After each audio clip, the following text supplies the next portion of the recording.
Hey guys, it's your Malaysia Gourd here. Let's fry up some banana leaf stuff.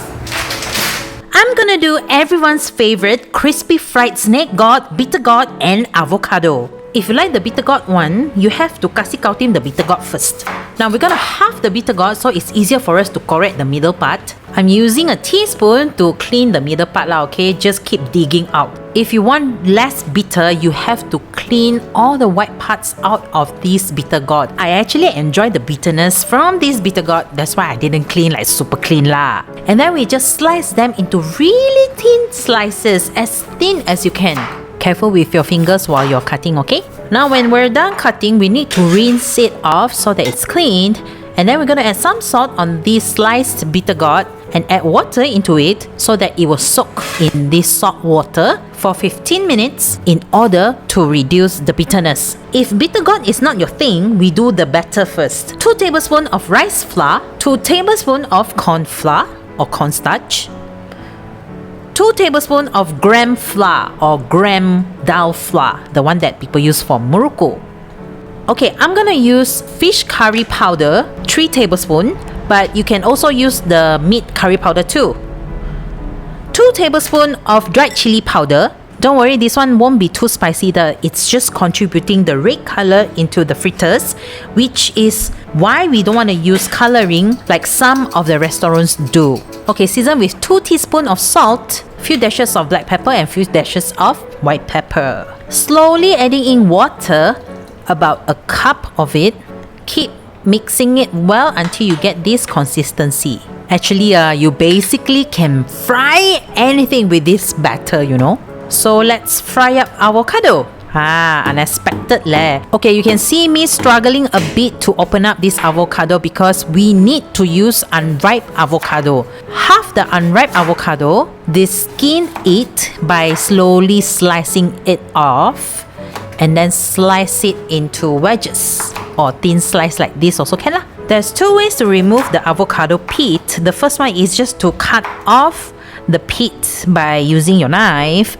The second method is before you slice them into wedges or thin slices, you can use a teaspoon to slowly scrape it off, but please be careful with your hand because it's actually very difficult because it's still very hard. And then apa lagi? Dunk the unripe avocado into the batter and then just fry them lah. Of course, you need to heat up a lot of oil. I didn't use like a lot lah, just enough to cover like maybe 6 to 7 pieces of the avocados. And I test whether the oil is hot enough by dripping a few drops of the batter into the oil. And if it floats up and started frying, that's when it's ready lah. You can start frying already. Don't crowd the wok with too much of the ingredients to fry, okay? And when you see the avocado is like 80% golden done already, you quickly drop a few pieces of curry leaves to fry together with the avocados. When you don't hear the pip sound from frying the curry leaves, that's when you can take out everything already. Okay guys, this is snake gourd petola ular, the one that when you eat at the banana leaf restaurants, it's slightly sweet one. It's not bitter gourd, okay? It's this. So I just need half of it. I have it and then I have access to the middle. So I just use teaspoon to scrape off the middle part, the seeds and all. Don't worry, this is not bitter, so you don't have to be like super duper clean.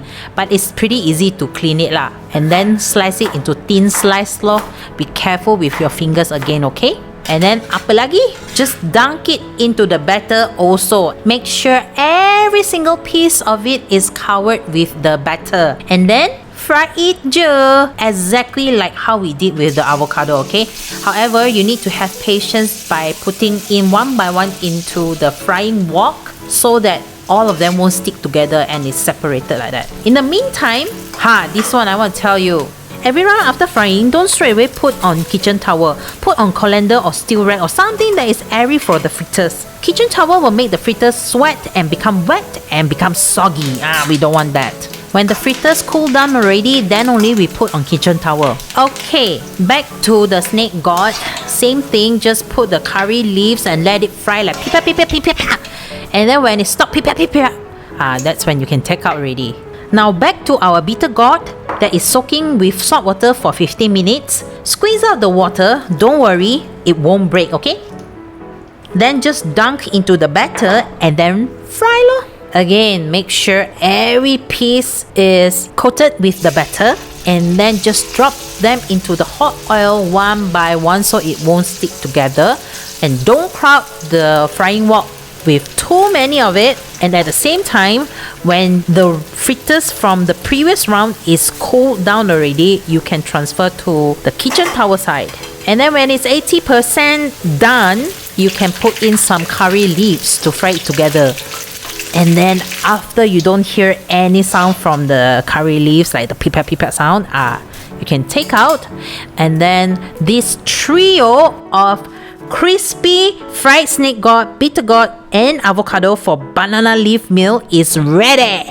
Well, actually, in any occasion, you also can eat this like as snacks or with white rice. But my advice is eat it with white rice and curries. It is thebombs.com. Need me to describe the taste? I don't think I need to. However, you guys must try this fried avocado. I think it's a wonderful discovery because it's really, really, really special and sedups. Here's a bonus tip for you. If you're like me, you fried too much and then you couldn't finish it at once, and then you want to finish in another meal and it turns soggy, what you can do is just pop it into an air fryer and put it in 180 degrees for 5 minutes. Like freshly fried, man. Hear this or not? It's crispy back leh, and there's oil dripping out from the fritters in the air fryer, so this is less oil.